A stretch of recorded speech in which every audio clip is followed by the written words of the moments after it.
geser dulu nih ke Mas Fajar nih ya. Jadi Pak Fajar mungkin tadi lebih banyak konsep besarnya yang bisa menggambarkan konsep besar. Tapi saya juga ingin mendapat gambaran sebenarnya dari pelaku industri sebenarnya. Makanya saya undang Mas Fajar ini yang mungkin bisa menjelaskan kali Mas ya bagaimana BRI mempersiapkan diri gitu menghadapi situasi ketidakpastian di hari-hari ini juga di masa depan gitu. Apalagi industri finansial kan industri yang kompetisinya makin hari makin berat ya, bukan hanya sesama bank tapi juga perusahaan digital yang juga masuk ke payment.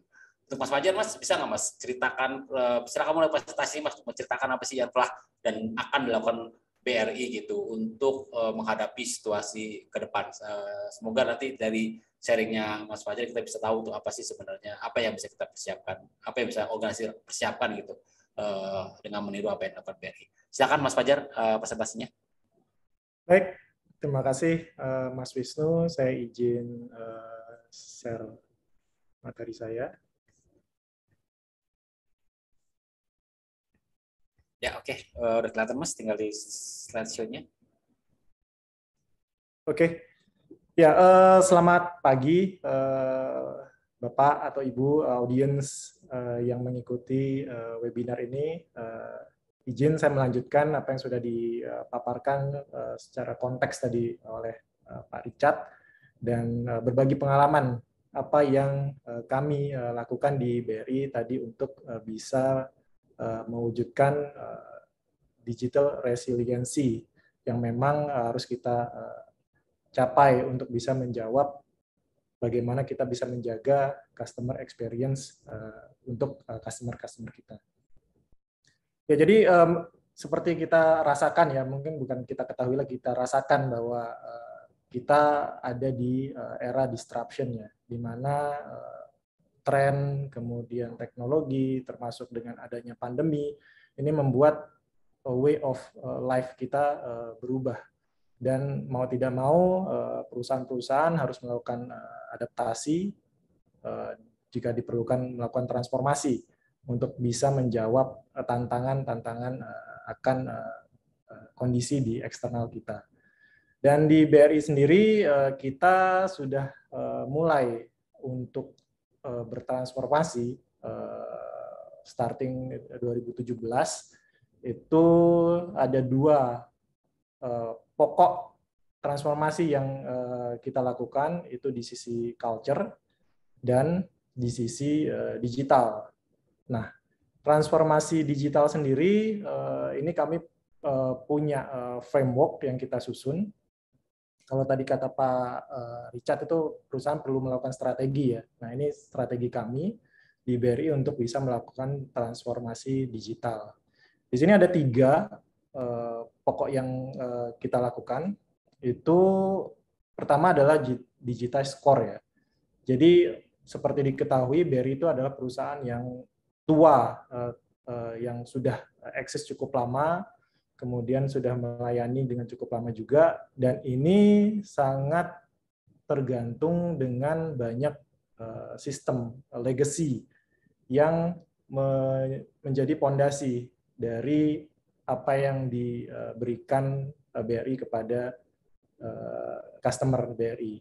Nah, di sini tentu kita perlu melakukan perombakan ya untuk bagaimana legacy sistem ini bisa kita transformasikan untuk bisa menjawab challenge ke depan. Di kita ada istilah hollowing the core. Hollowing the core itu adalah di mana kita legacy system itu bisa kita take out hal-hal yang atau modul-modul yang bisa kita digitize. Jadi tidak rely full selalu ada di legacy system, tapi proses-proses yang bisa kita digitize itu kita keluarkan dan itu kita bangun untuk tadi menjawab bagaimana kita bisa merombak legacy system itu menjadi lebih digital. Kemudian build digital ecosystem. Nah, ini mungkin sesuatu yang harus ya, karena mungkin kalau dipikir secara sekarang tuh ide itu banyak ya, ide itu banyak, namun ide itu kalau tidak diterapkan dan dibangun ekosistemnya, idenya tidak bernilai apa-apa. Di sini BRI harus bisa membuat ekosistem digital untuk mensinergikan tadi apa yang diidekan oleh BRI untuk bisa punya ekosistem customer yang memang menggunakan service tersebut. Dan ekosistem ini tentu akan menjadi identity dari perusahaan juga ya. Kalau di BRI mungkin sudah terkenal dengan layanan di microfinance. Nah, itu identitas BRI di ekosistem microfinance. Dan ini akan terus dibangun dan diperkuat, termasuk juga menambahkan extension dari ekosistem yang memang sudah ada di BRI saat ini. Kemudian ketiga adalah embed in our customers. Ya, why kita saat ini adalah customer experience tentunya. Karena bagaimana kita bisa membuat layanan yang dinikmati atau value yang kita deliver ke customer itu memang itu dibutuhkan oleh customer, dan kita itu embed di dalam daily life-nya customer. Jadi bagaimana kita bisa membuat aplikasi atau value yang kita deliver itu customer tuh bangun pagi kemudian sampai tidur itu kita bisa ada di top of mind-nya customer. Ya mungkin kalau di startup Bapak Ibu menggunakan Gojek itu saya rasa itu sudah contoh yang real ya, gimana hidup kita itu sudah sangat tergantung dengan service yang di-provide, salah satunya termasuk Gojek seperti itu. Ini jadi perlu dibuat bisnis model yang bisa engage ke customer life. Dan selanjutnya untuk tadi menjawab transformasi digital tadi, kita punya 5 enabler di sini. Ada culture, resource, dan talent yang kemudian dibagi menjadi 5. Dari sisi talent, itu tentunya kita harus menyesuaikan agar customer centric mindset itu menjadi why-nya, bahwa tujuan kita untuk bisa melayani itu adalah untuk menjawab pain point atau apa yang memang benar-benar dibutuhkan oleh customer. Ya, seperti dari pembuatan solusi itu design thinking sudah mulai diaplikasikan, sehingga apa yang kita deliver itu benar-benar menjadi value yang bisa diterima oleh customer. Kemudian open innovation ecosystem, tadi ekosistem itu harus dibangun, dan di sini BRI meleverage bagaimana service yang dilayani oleh BRI itu tidak melulu adalah produk perbankan yang menjadi core-nya BRI. Di sini kita integrasikan dengan anak perusahaan, service-service yang di-provide anak perusahaan bisa kita leverage menjadi satu layanan terpusat yang bisa di-provide oleh bank, termasuk juga kerjasama dengan startup tentunya. Karena mungkin di awal orang berpikir startup itu adalah kompetitor dan bisa menjadi pendongkel dari bank-bank konvensional existing. Namun ke depan dan saat ini pun sudah dirasakan bahwa di situ ada partnership yang bisa dibangun. Bank maupun startup itu bisa jalan berbarengan dengan saling punya value yang bisa di-share bersama.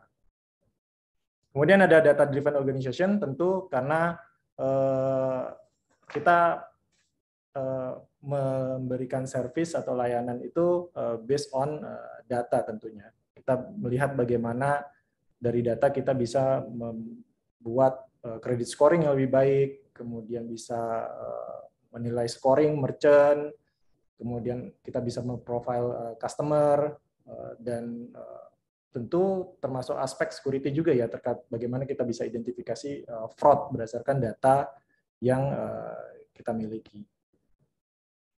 Kemudian di sisi culture juga ada agile governance, di mana tentu mantra saat ini adalah speed ya, kecepatan.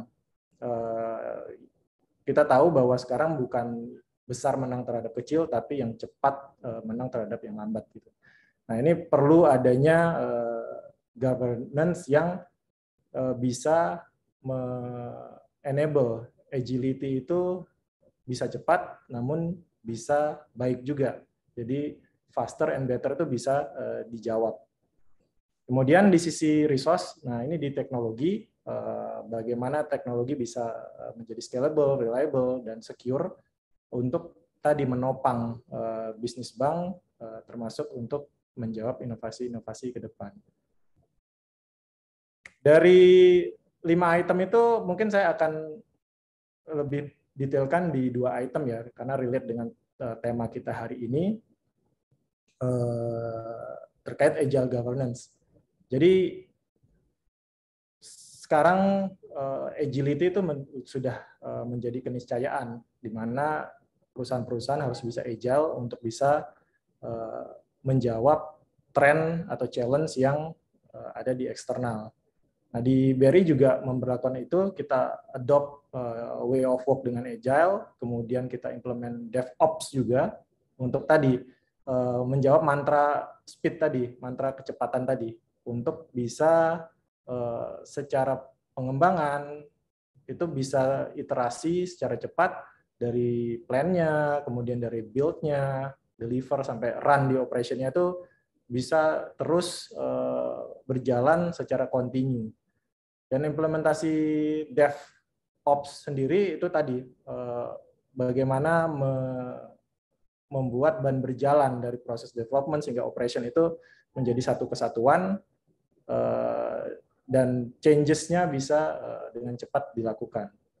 Tentunya DevOps itu sendiri perlu disematkan ya, sematkan security di situ, karena tantangan saat ini cukup mengerikan ya, threat dari luar untuk layanan-layanan digital, vulnerabilities kecil apapun itu akan menjadi besar karena volume yang ditransaksikan itu sangat banyak dan sangat besar, dan itu bisa terjadi dengan waktu yang singkat karena semua diakses secara digital. Jadi DevSecOps itu sudah menjadi keharusan, dan ini kita sudah mulai start dari 2018 dan masih kita lanjutkan terus untuk diiterasikan, termasuk dilengkapi dengan tools-tools untuk melakukan banyak otomasi. Jadi dari automate bagaimana kita memprovisioning resource server, bagaimana kita melakukan otomasi ketika pengembangan, kemudian otomasi juga melakukan scan terhadap code, itu dibangun dengan pipeline yang berkelanjutan, CI/CD yang berkelanjutan untuk bisa tadi dari proses planning, code, prototyping, sampai ke rilisnya itu bisa berjalan dengan smooth dan cepat. Kemudian di sisi teknologi, nah ini yang diperlukan ya untuk bisa menjawab kebutuhan untuk bisa live di multi-site. Jadi dari aplikasi existing kita yang legacy, banyak aplikasi-aplikasi yang dibangun dengan monolith arsitektur. Webs-nya, kemudian middleware-nya, kemudian datanya, termasuk infranya itu masih silo, dan itu dibangunnya dengan cukup susah jika misalnya ada dibutuhkan untuk scalable atau penambahan resource, itu masih dilakukan dengan susah dan manual. Dan ini kemudian yang perlu di-shifting ke microservices arsitektur. Ini yang sedang kita lakukan, bagaimana tadi di level front end kita bisa bangun omnichannel yang dibangun berdasarkan digital experience based on data dan AI. Kemudian dari sisi connectivity itu kita bangun API, Open API, di mana aplikasi-aplikasi tidak lagi berbicara di level socket, gitu, tapi berbicara di level application, di level API. Dan ini open ke banyak hal ya. interkoneksi antar sistem di internal BRI, kemudian interkoneksi dengan partner, itu sangat-sangat terbuka dengan adanya implementasi API. Kemudian di kita juga pain point yang kita rasakan selama ini di BRI itu punya banyak middleware sehingga proses operation maupun maintenance-nya itu menjadi kompleks. Di sini kita strategikan untuk punya satu single service bus, di mana semua aplikasi ini nanti akan running through di sini, dan secara operasional itu menjadi lebih mudah dan lebih cepat. Poin yang mungkin akan terkait dengan tema kita hari ini adalah bagaimana kita di sisi infrastruktur itu juga bisa membangun next gen infrastruktur ya, dengan menguatkan DC kita menjadi tier 3 jika belum bisa tier 4, kemudian mulai melihat possibility untuk membangun cloud atau memanfaatkan public cloud di eksternal, implementasi virtualization, termasuk juga bagaimana tadi routing ke aplikasi untuk bisa running di multi-site. Karena dengan running di multi-site itu aspek resiliency ada bisa terjawab di sana, instead of model replication yang mana kita ada proses downtime jika ada isu di satu DC, kemudian kita harus move ke DC yang lain, ada proses downtime di situ yang akan membuat experience customer itu berkurang karena ada masa di mana service itu tidak bisa diakses. Dan ke depan itu dengan running di redundant place, redundant site, itu layanan itu bisa diharapkan continuity-nya itu bisa terjaga. Selanjutnya mungkin saya akan share beberapa milestone ya di BRI untuk menjawab tantangan menuju digital resiliency. Mungkin di BRI tidak secepat fintech dalam melakukan adaptable terhadap inovasi atau teknologi baru. Namun ini kita tentu tadi disampaikan oleh Pak Richard bahwa preparedness dan adaptable itu harus dimiliki untuk menuju digital resiliency.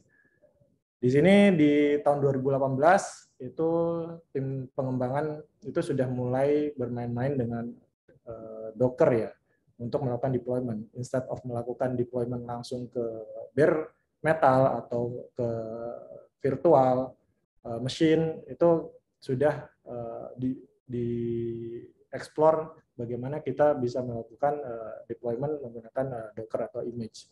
Sehingga ketika dibutuhkan untuk scaling itu dapat dengan mudah bisa kita replicate.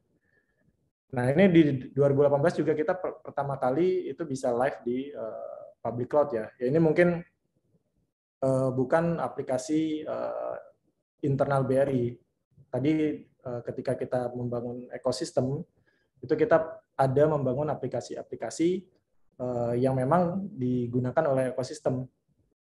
Dan itu secara data, secara layanan itu tidak mengandung informasi sensitif sehingga itu kita bisa enable di public cloud.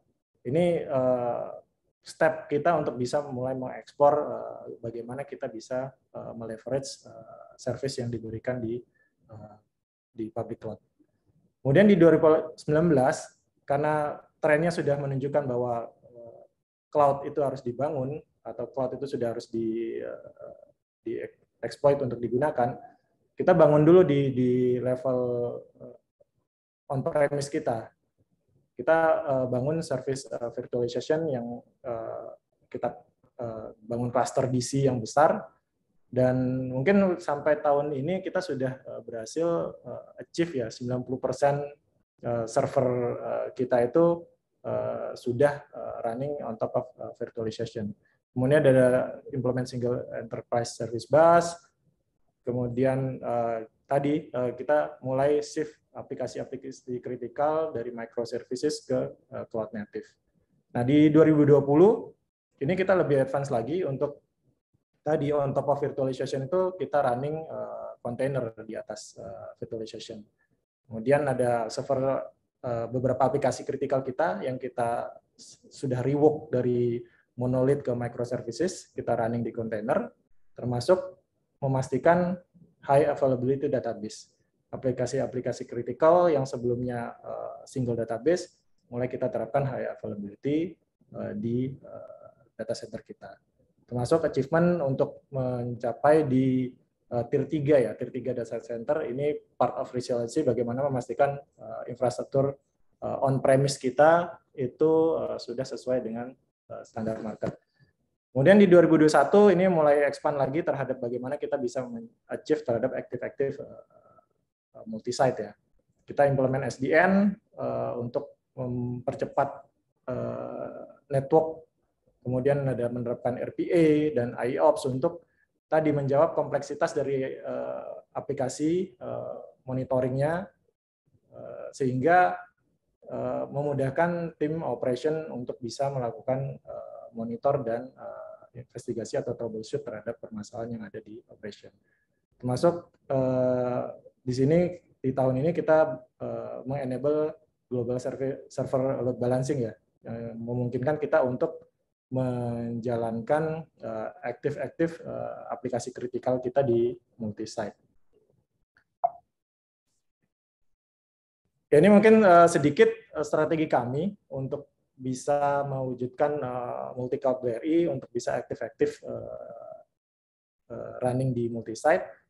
Mungkin saat ini kita sudah berhasil untuk membalancingkan level aplikasi ke multi-site, namun masih banyak PR ya terkait bagaimana data itu juga bisa kita share di multi-site. Karena aplikasi kita mostly banyak kan stateful ya. Ini kita lagi rework bagaimana menjadi stateless. Nanti dari stateless itu kita bisa move ke phase 2, data itu bisa share, atau kita implement distributed database, di mana meskipun stateful, tapi secara penulisan database itu ada di multi-site. Kemudian di step 3 mungkin di sisi core juga jika memungkinkan, core banking itu bisa ada di multi-site.